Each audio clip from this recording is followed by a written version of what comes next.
Yo creo que una vez que establecí que el punto de partida iba a ser el asesinato de un cantautor argentino en la ciudad de Guatemala, etcétera, a partir de ese momento, todo lo que, todos los elementos de realidad se me comenzaron a derrumbar y comenzó a aparecer una ficción pura, una pieza de absoluta invención y de absoluta libertad que en última instancia se parece en casi nada o muy poco al hecho puntual que le dio origen a la historia. Y terminé teniendo entre manos una ficción en donde lo más importante para mí era el desarrollo de dos personajes, eh, que son dos hombres poderosos hacia el final de su vida.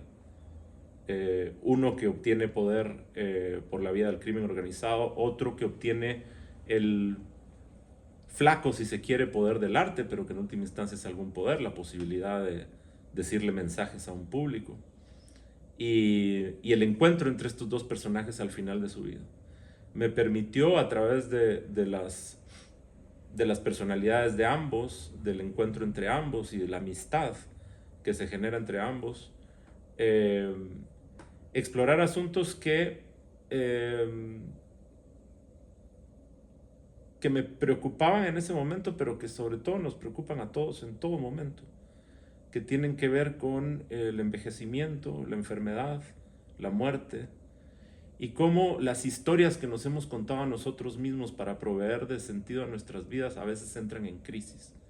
Y las historias que nos contamos a nosotros mismos para decirnos, tu vida tiene sentido por esto, porque sos esto y porque haces esto, de pronto se pueden quebrar y pueden dejar de proveernos ese sentido que buscamos.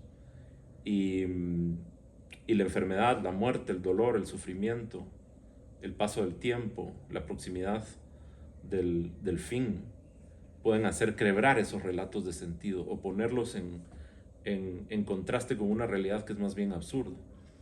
Y uno necesariamente se tiene que cuestionar esos relatos que a lo mejor te han servido durante toda la vida, pero que eventualmente dejan de ofrecerte eso que buscabas. Yo debo haber imaginado las líneas generales del argumento de la era glacial 1 o 2 días después del asesinato de Facundo Cabral en Guatemala. Eso fue en el año 2011 y Guatemala estaba siendo entonces atravesada por uno de los periodos de mayor violencia de su historia. Y eso que veníamos de la guerra civil. Eh, en Guatemala hasta el año 2008 más o menos había habido una suerte de pax mafiosa entre los principales grupos y familias que controlaban el crimen organizado en el país. Y ese pacto se había roto y habían comenzado a pelear entre ellos. Y esa tierra de nadie en que se convirtió el territorio del país permitió incluso que ciertas zonas terminaran siendo controladas incluso por eh, grupos del crimen transnacional. Por ejemplo, los Zetas llegaron a controlar buena parte del nororiente del país, dejando una marca de violencia y de horror que nos remitió inmediatamente a los peores años de la guerra civil, en donde incluso se había cometido un genocidio en contra de la población indígena por parte del Estado. Esos eran los niveles de violencia con los que estábamos referenciando los horrores que estaba dejando atrás esta violencia criminal de esos años. Y en ese contexto asesinan a Facundo Cabral. El asesinato se aclaró eventualmente, al cabo de un año más o menos se sabía que el ataque iba dirigido al empresario que había traído a Cabral a Guatemala. Eh, y que en última instancia la muerte del cantautor había sido fundamentalmente el caso en donde estás en el lugar equivocado, a la hora equivocada, en el momento equivocado. Pero quizá no fue la muerte propia, o no fue solamente la muerte de Facundo Cabral lo que me impresionó más de ese momento, a pesar de la violencia, a pesar del cuán insoportable resultaba ver las imágenes del cadáver de un anciano cantante que cantaba sobre las cosas que él cantaba, tendido en una avenida importante en la ciudad de Guatemala, frente a una estación de bomberos.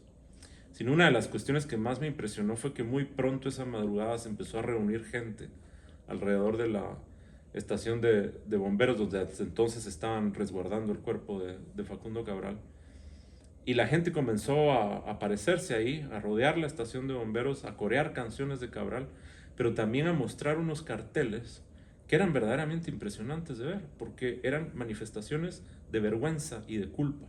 La gente se estaba disculpando con la Argentina, con Cabral y su familia, con América Latina, porque ese episodio horroroso hubiera tenido lugar en Guatemala. Yo creo que nunca había visto, y nunca he vuelto a ver tampoco, una manifestación de culpa colectiva de ciudadanos como la que vi ese día. La gente se sentía verdaderamente avergonzada de que eso hubiera ocurrido en Guatemala. Y en ese momento se me ocurrió el argumento de la novela. Una ficción a partir, digamos, de esa sensación de culpa, o que utilizaba esa sensación de culpa como una especie de motor.